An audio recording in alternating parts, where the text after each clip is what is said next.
अमित शाह। अमित शाह एक भारतीय राजनीतिज्ञ हैं जो वर्तमान में गृह मंत्री के रूप में कार्यरत हैं। उन्होंने 2014 से 2020 तक भारतीय जनता पार्टी के अध्यक्ष के रूप में कार्य किया।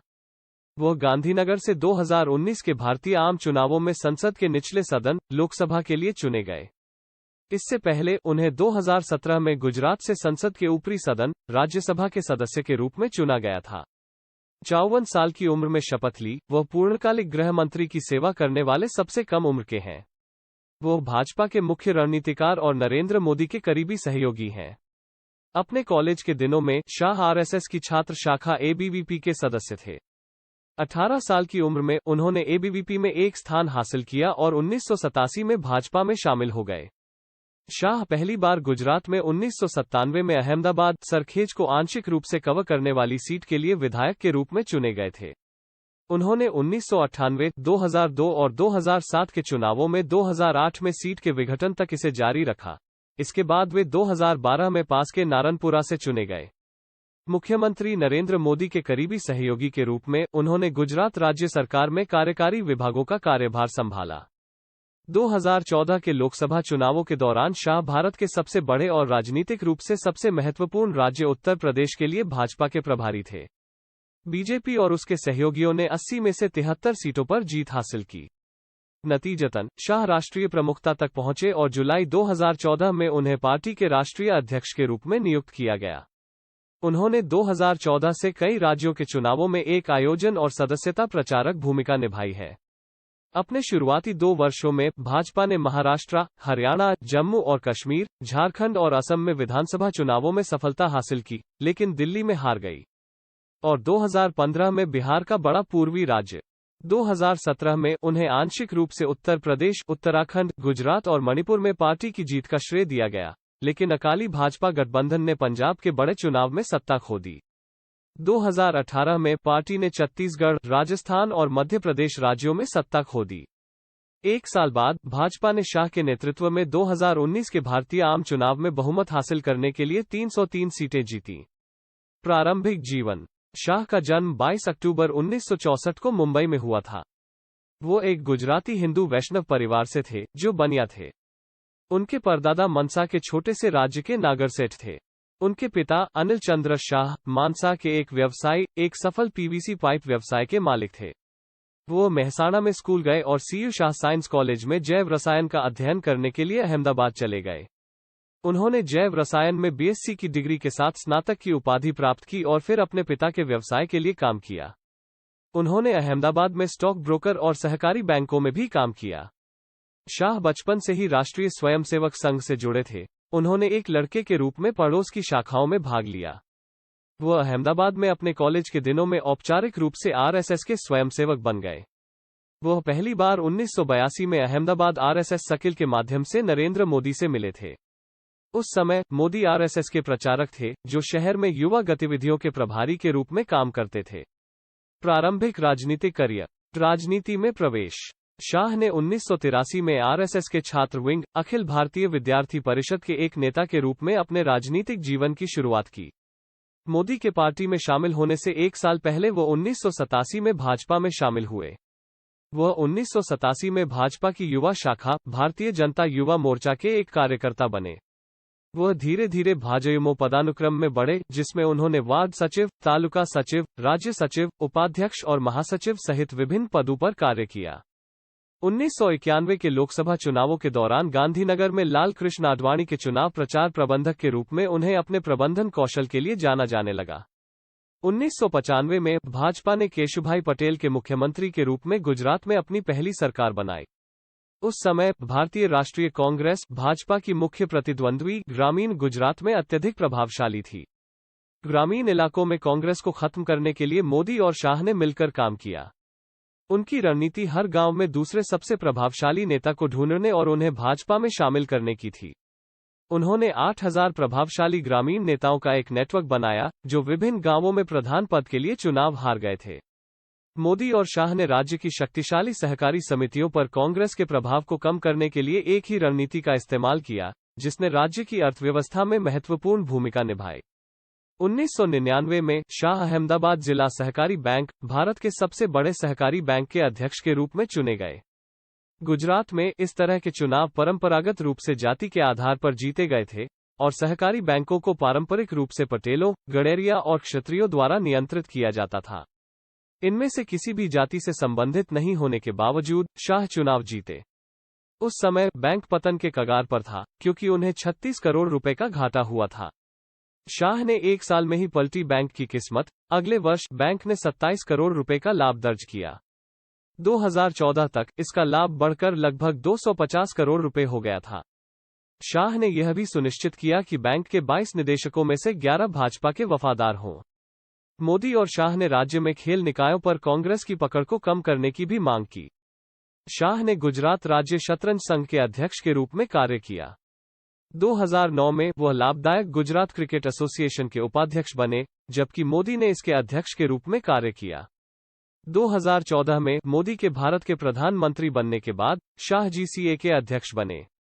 मोदी, जो 1990 के दशक की शुरुआत में पार्टी की राज्य इकाई में महासचिव बन गए थे, ने शाह के लिए बड़ी भूमिकाएं पाने के लिए अपने प्रभाव का इस्तेमाल किया। उन्होंने पटेल को गुजरात राज्य वित्तीय निगम के अध्यक्ष के रूप में नियुक्त करने के लिए राजी किया, जो एक सार्वजनिक क्षेत्र का वित्तीय संस्थान है जो छोटे और मध्यम स्तर के उद्यमों को वित्तपोषित करता है। शंकर सिंह वाघेला और कुछ अन्य नेताओं द्वारा गुजरात सरकार में मोदी की बढ़ती लोकप्रियता के बारे में शिकायत करने के बाद पार्टी नेतृत्व ने मोदी को गुजरात से बाहर दिल्ली में भाजपा मुख्यालय में स्थानांतरित कर दिया।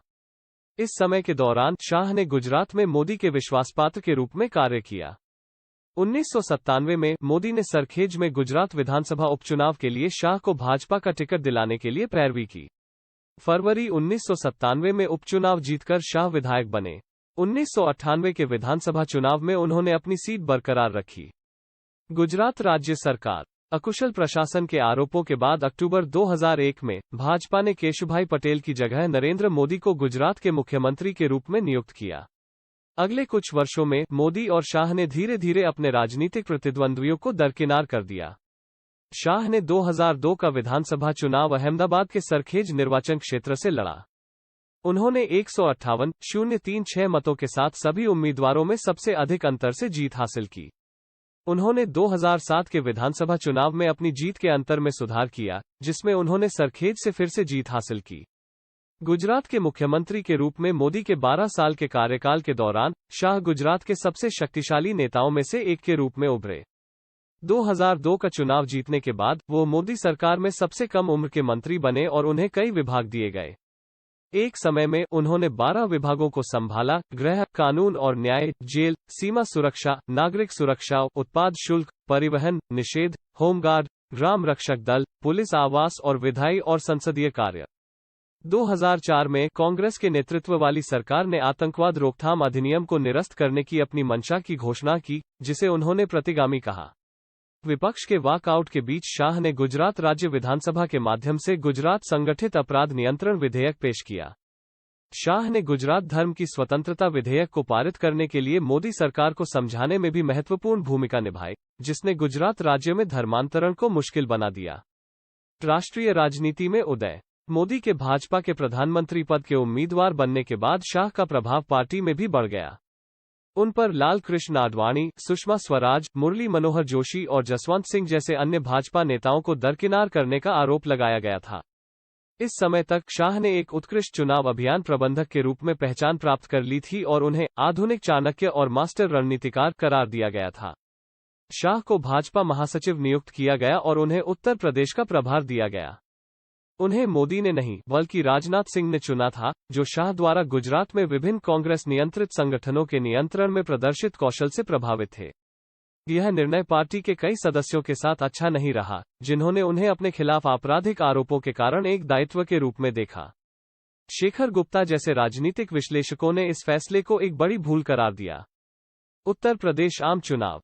शाह का राजनीतिक करियर, जिसमें 2010 में उनकी गिरफ्तारी के बाद गिरावट आई थी, 2014 के आम चुनाव में भाजपा की जीत के बाद पुनर्जीवित हुआ।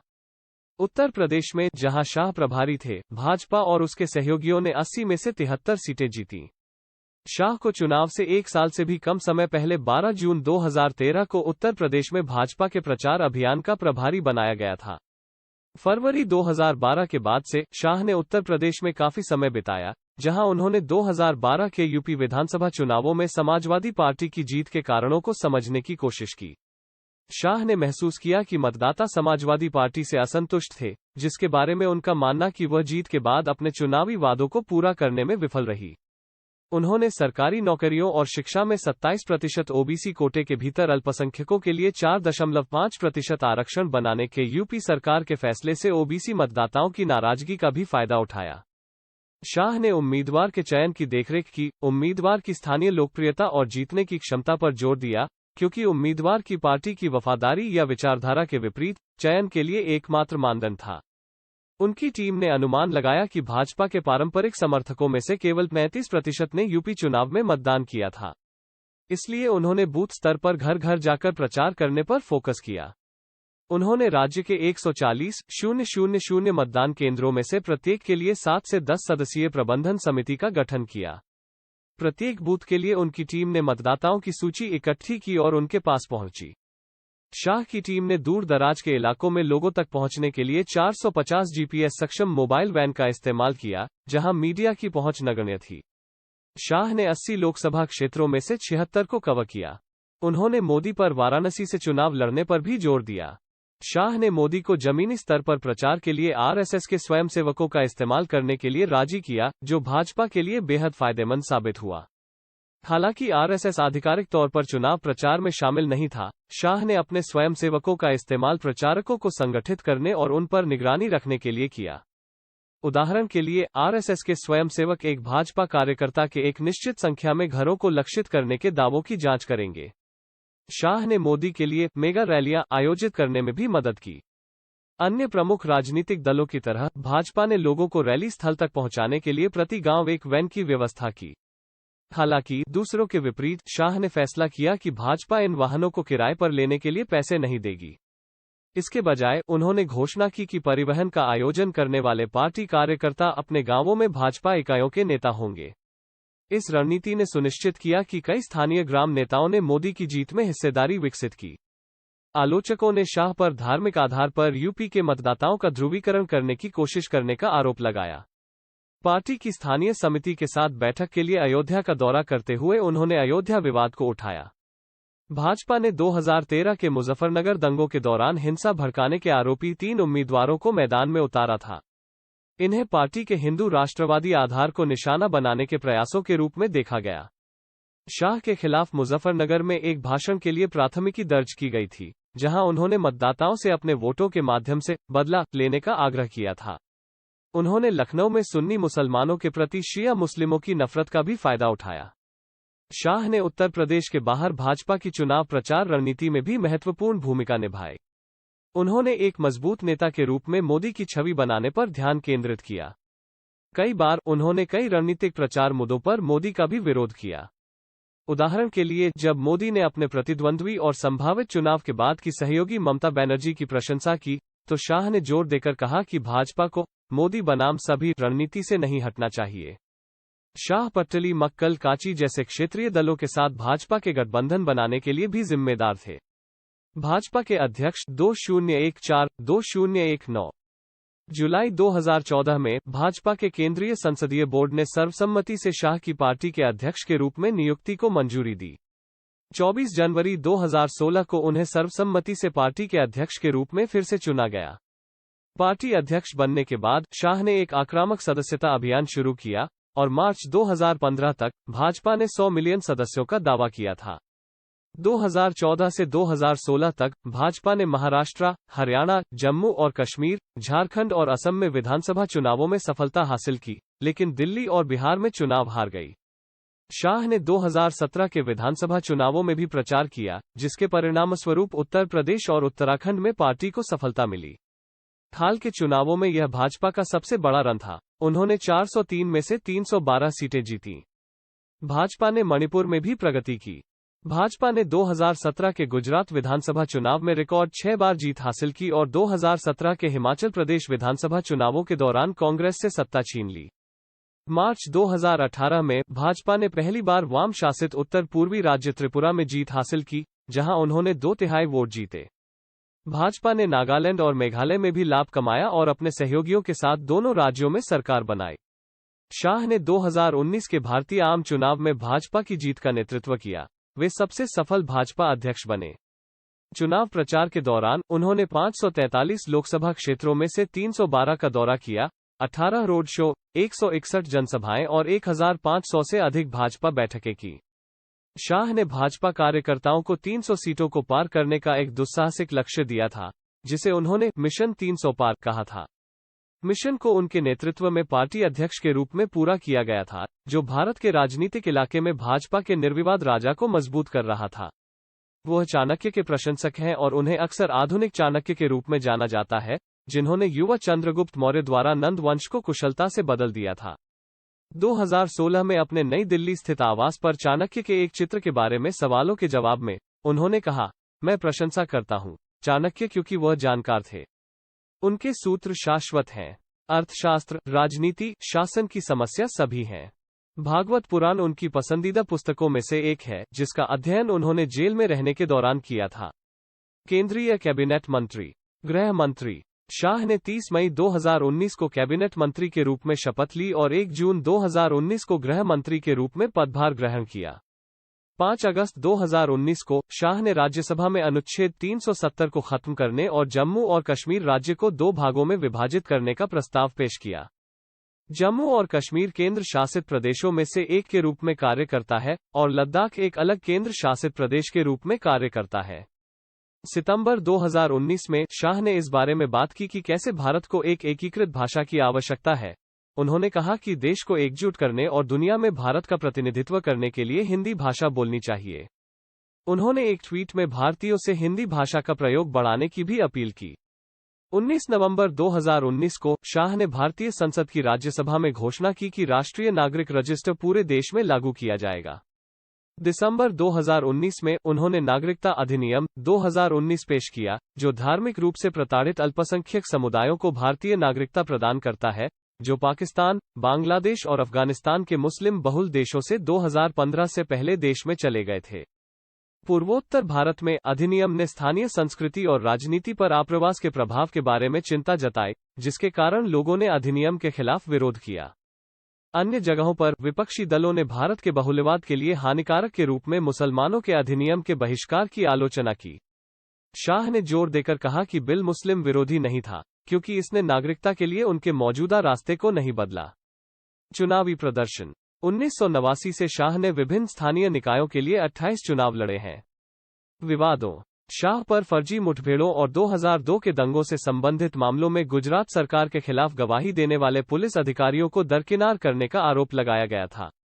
शाह पर भाजपा के पक्ष में गुजरात में चुनावी क्षेत्र परिसीमन प्रक्रिया में हेरफेर करने का भी आरोप लगाया गया है। सोहराबुद्दीन मामला 2010 में शाह पर सोहराबुद्दीन शेख, उनकी पत्नी कौसर बी और उनके आपराधिक सहयोगी तुलसीराम प्रजापति की न्यायतर हत्याओं को अंजाम देने का आरोप लगाया गया था। केंद्रीय जांच ब्यूरो के मुताबिक शेख राजस्थान के कुछ मार्बल व्यापारियों को सुरक्षा राशि की मांग कर परेशान कर रहा था।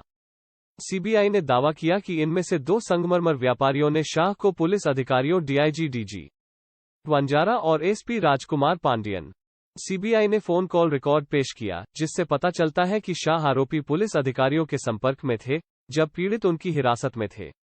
इसने अहमदाबाद जिला सहकारी बैंक में शाह के 2 सहयोगियों के साथ पटेल भाइयों की बातचीत का वीडियो टेप भी प्रस्तुत किया। पटेल भाइयों, जिनके खिलाफ कई आपराधिक मामले थे, ने भी शाह के खिलाफ बात की। शाह ने अपने ऊपर लगे सभी आरोपों को राजनीति से प्रेरित बताते हुए खारिज कर दिया। उन्होंने कहा कि गृह मंत्री के रूप में उनके कार्यकाल के दौरान गुजरात उन राज्यों में से एक था जहां देश में पुलिस मुठभेड़ों की संख्या कम थी। उन्होंने कहा कि वो गृह मंत्री के रूप में अपने कर्तव्यों के सामान्य क्रम में फोन पर पुलिस अधिकारियों के संपर्क में रहते थे। उन्होंने कांग्रेस पर सीबीआई का दुरुपयोग करने का आरोप लगाया और दावा किया कि केवल गुजरात में मामलों की जांच की जा रही है, जबकि देश के बाकी हिस्सों में इसी अवधि के दौरान लगभग 1500 मुठभेड़ हुए हैं। उन्होंने कहा कि अगर सीबीआई के पास उनके खिलाफ कोई ठोस सबूत होता तो वह उनके खिलाफ आरोप तय कर सकती थी। 2010 में पुलिस आयुक्त गीता जौहरी, जिन्होंने पहले मामले की जांच की, ने दावा किया कि सीबीआई उन पर सोहराबुद्दीन मामले में शाह को झूठा फंसाने का दबाव बना रही थी। डीजी वंजारा इशरत जहां मामले में भी आरोपी थे, लेकिन सीबीआई ने शाह पर आरोप नहीं लगाया। शाह को 25 जुलाई 2010 को सोहराबुद्दीन मामले में गिरफ्तार किया गया था। एक समय में शाह को गुजरात के मुख्यमंत्री के मुख्य दावेदारों में से एक माना जाता था। हालांकि गिरफ्तारी से उनका राजनीतिक करियर आहत हुआ। गुजरात सरकार के कई नेताओं ने उनसे दूरी बना ली थी। उनके साथी मंत्री उन्हें एक निरंकुश व्यक्ति मानते थे, जिनके अपने सहयोगियों के साथ अच्छे संबंध नहीं थे। जब शाह ने जमानत के लिए आवेदन किया, तो सीबीआई ने चिंता जताई कि वह न्याय को अपना काम करने से रोकने के लिए अपनी राजनीतिक शक्ति का इस्तेमाल करेंगे। 29 अक्टूबर 2010 को गुजरात उच्च न्यायालय ने गिरफ्तारी के 3 महीने बाद उन्हें जमानत दे दी। हालांकि अगले दिन जब अदालतें बंद हो गईं, तो न्यायमूर्ति आफताब आलम ने अपने आवास पर एक याचिका दायर कर उन्हें गुजरात में प्रवेश करने से रोक दिया। इस प्रकार शाह को 2010 से 2012 तक राज्य से जबरन निर्वासित कर दिया गया। वो और उनकी पत्नी दिल्ली के गुजरात भवन के एक कमरे में चले गए। बाद में सुप्रीम कोर्ट ने सीबीआई की याचिका पर उनकी जमानत रद्द कर दी। सितंबर 2012 में सुप्रीम कोर्ट ने उन्हें जमानत दे दी और उन्हें गुजरात लौटने की अनुमति दी। इसके बाद उन्होंने नारनपुरा निर्वाचन क्षेत्र से 2012 का विधानसभा चुनाव लड़ा और जीता। 2014 में शाह को विशेष सीबीआई अदालत द्वारा सोहराबुद्दीन मामले से प्रभावी ढंग से बरी कर दिया गया था, जिसमें आरोपों के लिए सबूतों और राजनीतिक उपक्रमों की कमी थी। स्नूपगेट 2013 में शाह पर 2009 में गृह मंत्री के रूप में अपने कार्यकाल के दौरान एक महिला पर अवैध निगरानी का आदेश देने का आरोप लगाया गया था। खोजी वेबसाइटों कोबरा पोस्ट और गुलेल ने शाह और पुलिस अधिकारी जीएल सिंघल के बीच टेप की गई ऑडियो बातचीत का एक सेट जारी किया। इशरत जहां मामले में टेप सीबीआई को सौंपे गए थे और इन पोर्टलों पर लीक कर दिए गए थे। कॉल में बताया गया है कि किस तरह महिला और आईएएस अधिकारी प्रदीप शर्मा की निगरानी के लिए राज्य मशीनरी का इस्तेमाल किया गया। रिकॉर्डिंग में सिंघल और शाह दोनों बार बार साहेब के रूप में एक उच्च अधिकारी का उल्लेख करते हैं, जिसे मुख्यमंत्री नरेंद्र मोदी माना जाता है। शाह ने अपने ऊपर लगे सभी आरोपों का खंडन किया। उन्होंने उन्हें अपने विरोधियों द्वारा राजनीतिक प्रचार कहा। बीजेपी के राजनीतिक विरोधियों ने स्नूपगेट मामले की जांच की मांग की। हालांकि मई 2014 में महिला ने सुप्रीम कोर्ट का दरवाजा खटखटाया और कहा कि उस पर निगरानी व्यक्तिगत अनुरोध पर आधारित थी और वह अपनी सुरक्षा सुनिश्चित करने के लिए गुजरात सरकार की आभारी है। उसने अदालत से यह कहते हुए किसी भी जांच को रोकने का अनुरोध किया कि इससे उसकी निजता का उल्लंघन होगा। हिंदुत्व और धार्मिक ध्रुवीकरण। भाजपा के महासचिव के रूप में अपने समय के दौरान पार्टी के सदस्यों ने शाह को हिंदुत्व को बढ़ावा देने का श्रेय दिया, हिंदू मतदाताओं को, अल्पसंख्यकों के रक्षकों को अस्वीकार करने के लिए प्रोत्साहित किया और मोदी के मुस्लिम समुदाय के साथ सामंजस्य स्थापित करने के प्रयासों का विरोध किया। शाह ने गुजरात में मोदी सरकार को 2003 में गुजरात धर्म स्वतंत्रता अधिनियम पारित करने के लिए राजी किया, जिसके लिए राज्य में धार्मिक रूपांतरण की आवश्यकता होती है, जिनमें से अधिकांश हिंदू धर्म से अन्य धर्मों में है, एक जिला मजिस्ट्रेट द्वारा अनुमोदित होना चाहिए। शाह ने बिल को जबरन धर्मांतरण के खिलाफ एक उपाय के रूप में चित्रित किया। हालांकि आलोचकों ने दावा किया कि बिल ने भारतीय संविधान को कमजोर किया है। 2011 और 2016 के बीच गुजरात में धार्मिक रूपांतरण के लिए लगभग आधे आवेदनों को स्थानीय सरकार द्वारा अस्वीकार कर दिया गया था। 2014 में चुनाव आयोग ने शाह को उत्तर प्रदेश में किसी भी सार्वजनिक जुलूस, मार्च, सभा और रोड शो आयोजित करने से रोक दिया था, जो भाषणों के कारण विभिन्न वर्गों की धार्मिक भावनाओं और विश्वासों को अपमानित करने के लिए किए गए थे। 2018 में शाह ने कहा, घुसपैठिए बंगाल की मिट्टी में दीमक की तरह हैं, और इसके समाधान के बारे में कहा, भारतीय जनता पार्टी की सरकार घुसपैठियों को एक एक करके उठाकर बंगाल की खाड़ी में फेंक देगी। दिसंबर 2019 में अंतर्राष्ट्रीय धार्मिक स्वतंत्रता पर अमेरिकी आयोग ने अमेरिकी प्रशासन से शाह के खिलाफ प्रतिबंध लगाने पर विचार करने के लिए कहा, यदि भारतीय संसद नागरिकता विधेयक पारित करती है। यूएससीआईआरएफ ने अपने बयान में कहा, कैब गलत दिशा में एक खतरनाक मोड़ है। यह भारत के धर्मनिरपेक्ष बहुलवाद के समृद्ध इतिहास और भारतीय संविधान के विपरीत है, जो विश्वास की परवाह किए बिना कानून के समक्ष समानता की गारंटी देता है। आयोग ने कहा कि सीएबी अप्रवासियों के लिए नागरिकता के लिए एक मार्ग प्रदान करता है जो विशेष रूप से मुसलमानों को बाहर करता है, धर्म के आधार पर नागरिकता के लिए कानूनी मानदंड स्थापित करता है। विदेश मंत्रालय ने यूएससीआईआरएफ के जवाब में एक जवाबी बयान जारी करते हुए कहा कि यह तथ्यों पर आधारित नहीं था और यह बिल भारत में आए धार्मिक अल्पसंख्यकों को सताए जाने के लिए नागरिकता प्रदान करने के लिए था और इसका उद्देश्य नागरिकता छीनना नहीं है। व्यक्तिगत जीवन। शाह की शादी सोनल शाह से हुई है और दंपति का एक बेटा है जिसका नाम जय है। शाह की मां की बीमारी से 8 जून 2010 को मृत्यु हो गई थी। शाह के करीबी लोगों ने उन्हें ऐसा व्यक्ति बताया है जो ज्यादा मेलजोल करना पसंद नहीं करता है। उनकी 6 बहनें हैं, जिनमें से 2 शिकागो में रहती हैं। सितंबर 2019 में उनकी गर्दन के पिछले हिस्से में लिपोमा का ऑपरेशन किया गया था। 2 अगस्त 2020 को शाह ने कोविड-19 के लिए सकारात्मक परीक्षण किया और उन्हें अस्पताल में भर्ती कराया गया।